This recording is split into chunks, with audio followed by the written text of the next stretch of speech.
Okay, this is a review of Rise of Augustus. It's a game that came out at least in the US in 2013. So it's been out for, I guess, about a year.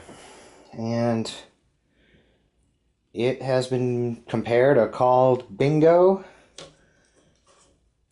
with choices, I guess, or some strategy. I think that's sort of fair, but sort of not fair comparison in a way. The only thing that it has in common with bingo is the basic mechanic. You get a bag and you draw tokens out of a bag, and when you draw one of these tokens out, let's say you have this chariot, you start the game with these 7 legions, and you place one of your legions on a token on a space on your card that has one of these chariots. You start the game with 3 cards. You actually get to pick which 3 you want out of a choice of 6. So I have these 3. The person over here has got 3.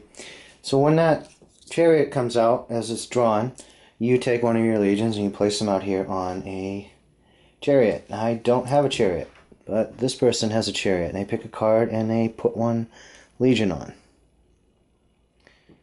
I'll put that over here. Then the nice thing is everybody does that at the same time, so there's no downtime. Everybody does that. Puts a token out. Then you draw another one. Got another chariot. That goes out. Draw another one. Get some swords. That comes out. So I actually can place that one. And this player can place one out here. Get this one. Place that out here. Now, the tokens in the bag have different probabilities to pull them out. For example, the swords there are 6 of them, and the fewest one is only one of these daggers out, and this tells you the number. So you can see clearly that certain ones have more favorable odds to pull out than others. But a lot of times the cards that have these on them are either worth more points or give you some kind of an ability that is better. There is a wild card, and when this is drawn out, all the tokens that are already out go back in the bag, and this can be used to place on any spot that you want.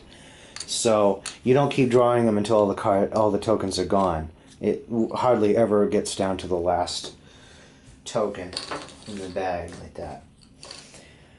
So you keep placing until you finish a card. When someone finishes the card, they say Ave Caesar, and they get, if 2 people finish the card at the same time, there's a number down here, and I believe the person who has a smaller number goes first in picking. So you finish a card, it goes up here. That will now become scoring. This one here is worth 10 points, and this one actually also has an ability, has that hourglass, which means that whenever one of these banners is pulled, I can count it as a dagger if I want. When you finish a card, you also get to choose a card, new card to replace it, and let's say I just pull this card, and this one has, for every 2 of these people cards, senators, I get 2 points at the end of the game. So some of these cards give you end of game bonuses. Some of them, like this one, when you finish this card, you actually get to place 2 legions out on the board and get onto these 2 spaces. So this is great for finishing. If you play it in combination with some other cards, for example, let's say I had a couple of these cards with those daggers, which are pretty hard to get. If I finished this card first, I would be able to fill those spaces up right away. So the way you draft your cards matters because they can help you finish other cards. And also, the way you finish them also helps, because if you finish some of these cards with the abilities on them, they can help you finish other cards too. So there is some strategy to how you want to finish your cards. Also, a couple other things are, when you move up and finish cards, you will get a choice. Like, it starts with this. If you finish two cards, you get to choose if you want to take this scoring tile for 2 points. You can pass, but if you pass, you never get an opportunity to take it again. So then your next opportunity is when you finish 3 cards, you can take this, as long as no one else has already claimed it. Once these are claimed, they're gone. They belong to that person, no one else can get it. So you can wait towards the end of the game and maybe try to grab one of these higher scoring ones But if someone else beats you to it first, and let's say you've already finished 4 tiles, and you were trying to get this one, you're out of luck. You can't get this one. You can hope that this 6th tile is still there, but you can actually run out and not get any of these tiles if the other people grab these high ones before you. There's also a few scoring tiles up here, like for example, the first person to finish 3 pink cards gets 8 points. The cards have different colors at the bottom. This happens to be a green card, this banner here. There are green, orange, and pink cards. This one, if you finish one of every type of card, you get 6 points. So forth. And there's a couple of these symbols. If some of these cards have symbols on them, like, let's see, do I have one out here? This wheat one. This one has a wheat symbol. The person who has the most cards finished with wheat symbols on them gets this, and it's worth 5 points. But you can lose this card if somebody else comes along and finishes more cards with wheat symbols. Same thing with the gold. Those are kind of like the longest road in Catan, I guess, where you can get it, but it might only be temporary. Somebody else can come along and get more than you. And that is the basic overview of the game. It's a very simple game.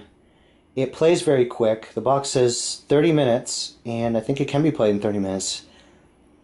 So that's a big plus in my book. So it's a kind of a filler game. It feels like a little more than a filler game, but 30 minutes, that's a filler game.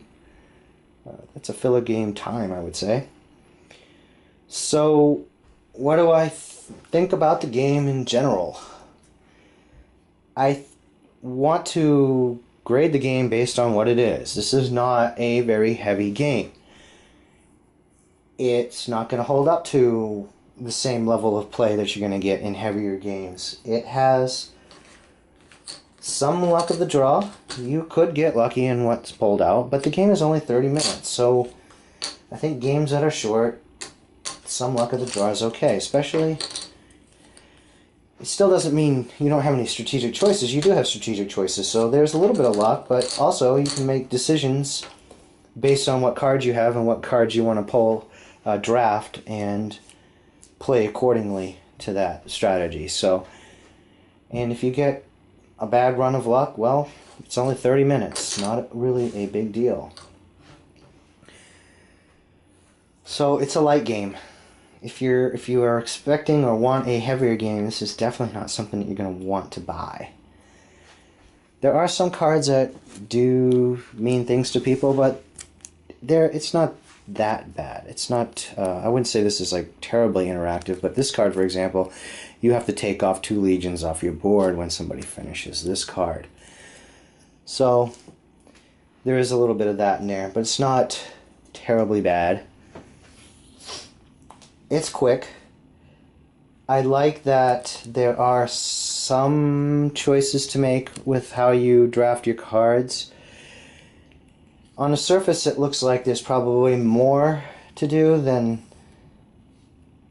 there really is at first, but because a lot of the time you're just waiting for the tiles to come out and to fill your cards. You kind of make your choice, and then you have to wait until you can change out a card and such. But like I said, it's only 30 minutes, and you're constantly engaged. I think that is a really big plus of the game. You're constantly engaged. People always have something to do in their turn because it is your turn all the time. You're just waiting for the tile to come out. The only downtime is when someone finishes a card and they have to choose a new card and decide if they're going to pick up one of these tokens or not. And that is basically it. It's very little downtime. So there are not many games that can really tout that. Not many good games that can really tout that. There are some, I guess, some real-time games. I haven't really come across a real-time game that has really grabbed me that much. I have Escape, Curse of the Temple, where everybody plays at the same time, but I mean, that's an okay game. But I probably would rather play this, I guess, than that game.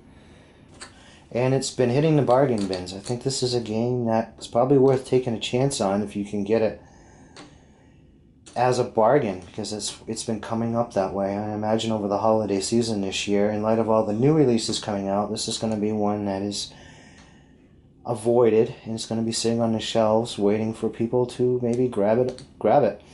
It's a good family game. This is a game you can play to introduce people to gaming, and it's a game that you can play with your family. My 8-year-old can play this. He's kind of been trained to play games, so he knows general mechanics of games and such, but he can play this without a problem. He uses some strategies. He understands what these cards can do and such. So it's a really good family game. It only plays in 30 minutes. And it's a family game I can play and I can actually enjoy myself. 8 seems like a reasonable age to possibly play this game. I think the box says, from over here I can see it says 8 and up. I'd say it's probably true. You might be able to play it with kids a little bit younger, but again, I don't like to push games that are not age appropriate. I'd rather have the kids play what they want to play, and a lot of games, I just see a lot of people push games that are not really age appropriate because they want to play the game, and the kids would probably rather play something else. But I think 8 years old is probably good. And that's probably about it to say about this game. It's a good family game, cheap. Give it a try. But if you're expecting something heavy, I will tell you right now, you're not going to like this game. And if you're really averse to anything with luck in it, you're going to want to pass on that too, because luck can... a good draw can get you a little bit ahead in the game.